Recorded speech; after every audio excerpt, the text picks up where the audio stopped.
नमस्कार विद्यार्थी मित्रांनो, आज मी तुम्हाला एक गोष्ट सांगणार आहे आणि त्या गोष्टीचं नाव काय आहे माहित आहे का? तर त्या गोष्टीचं नाव आहे ससा आणि डोंगर. एका जंगलात खूप ससे होते. एक ससा जंगलात आनंदाने इकडून तिकडे पळायचा. त्याच्या मित्रांसोबत खूप खेळायचा. जंगलाच्या बाजूला उंच डोंगर होता. ससा नेहमी डोंगराकडे पाहायचा.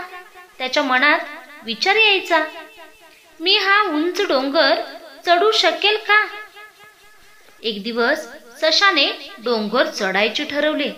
त्याने डोंगर चढायला सुरुवात केली. बरेच अंतर चढल्यानंतर तो खूप थकला. त्याने तिथेच थोडा वेळ आराम करायचे ठरवले. आता त्याला खूप तहान लागली होती. त्याला पाण्याचा खळखळ आवाज आला. तो आवाजाच्या दिशेने गेला. त्याला एक झरा दिसला.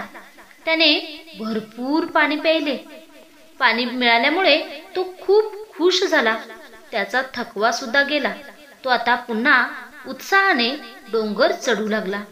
शेवटी ससा डोंगराच्या माथ्यावर पोहोचला. त्याला डोंगरावरून जंगल खूप सुंदर दिसू लागले.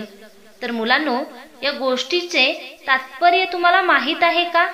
आपण एखादी गोष्ट ठरवली आणि त्यासाठी मनापासून प्रयत्न केले तर ती गोष्ट आपल्याला मिळते म्हणजेच मिळते.